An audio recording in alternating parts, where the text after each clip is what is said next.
తెలంగాణ రాష్ట్రంలో కల్లుగీత వృత్తిపై ఆధారపడి జీవిస్తున్న 5 లక్షల కుటుంబాల సంక్షేమం కోసం ప్రభుత్వం తక్షణమే స్పందించాలని కల్లుగీత కార్మిక సంఘం డిమాండ్ చేసింది.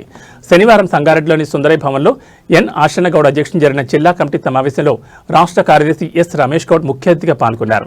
ఈ సందర్భంగా రమేష్ గౌడ్ మాట్లాడుతూ కాంగ్రెస్ ప్రభుత్వం తన ఎన్నికల ప్రణాళికలో ఇచ్చిన హామీ మేరకు రాబోయే 2026-27 బడ్జెట్లో గీత కార్మికుల కోసం 5,000 కోట్లు కేటాయించాలని డిమాండ్ చేశారు. తమ డిమాండ్ల సాధనకై ఫిబ్రవరి 17న హైదరాబాద్లోని ఇందిరా పార్క్ వద్ద నిర్వహించే నిరాహార దీక్షను గౌడ సోదరులు గీత కార్మికులు అధిక సంఖ్యలో పాల్గొని జయప్రదం చేయాలని పిలుపునిచ్చారు.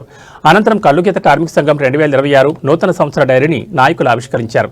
ఈ కార్యక్రమంలో జిల్లా వర్కింగ్ ప్రెసిడెంట్ జంగన్నగౌడ్, కార్యదర్శి ప్రసాద్ గౌడ్, నాయకులు శ్రీనివాస్ గౌడ్, యాదగౌడ్, రవిగౌడ్, హరీష్ గౌడ్ తదితరులు పాల్గొన్నారు. ఈరోజు కల్లుగీత కార్మిక సంఘం సంగారెడ్డి జిల్లా కమిటీ సమావేశం జరగడం జరిగింది.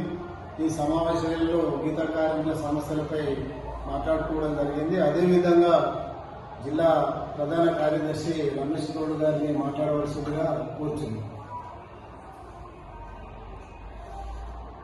కల్లుగీత కార్మికులు ఎదుర్కొంటున్న సమస్యలు పరిష్కరించాలని కార్యాచరణ ఉద్యమాన్ని రూపొందించుకోవడం జరిగింది.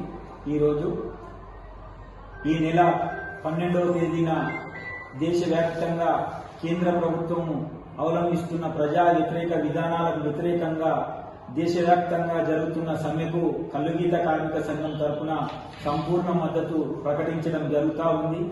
మరి అలాగే ఈ నెల 17వ తేదీన గీతా కార్మికులు ఎదుర్కొంటున్న సమస్యలు పరిష్కరించాలని కాంగ్రెస్ ప్రభుత్వము గీతా కార్మికులకు ఇచ్చిన హామీలను అమలు చేయాలని కోరుతూ మరి 17వ తేదీన ఇందిరా పార్క్ వద్ద నిరాహార దీక్ష కార్యక్రమాన్ని నిర్వహించడం జరుగుతూ ఉంది.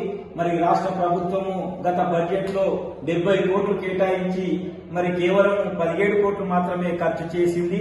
మరి కల్లుగీత కార్మిక సంక్షేమానికి బడ్జెట్ లో నిధులు ఖర్చు చేయకుండా నిర్లక్ష్యం చేయడం జరగదు. మరి ఇప్పటికే రాష్ట్ర వ్యాప్తంగా 850 మందికి ఎక్స్గ్రేషియా సుమారు 14 కోట్లు విడుదల కావాల్సి ఉన్న మరి గత 3 సంవత్సరాల నుంచి ప్రభుత్వము విడుదల చేయలేదు. ఇప్పటికైనా ప్రభుత్వము వెంటనే పెండింగ్ ఎక్స్గ్రేషియాలను విడుదల చేయాలని చెప్పి గీతా కార్మికులకు ఇచ్చిన హామీ ఏదైతుందో పెన్షన్ 2,000 నుంచి 4,000కి ఇవ్వాలని మరి నూతన పెన్షన్లు మంజూరు చేయకుండా నిర్లక్ష్యం చేస్తా ఉన్నారు. వాటిని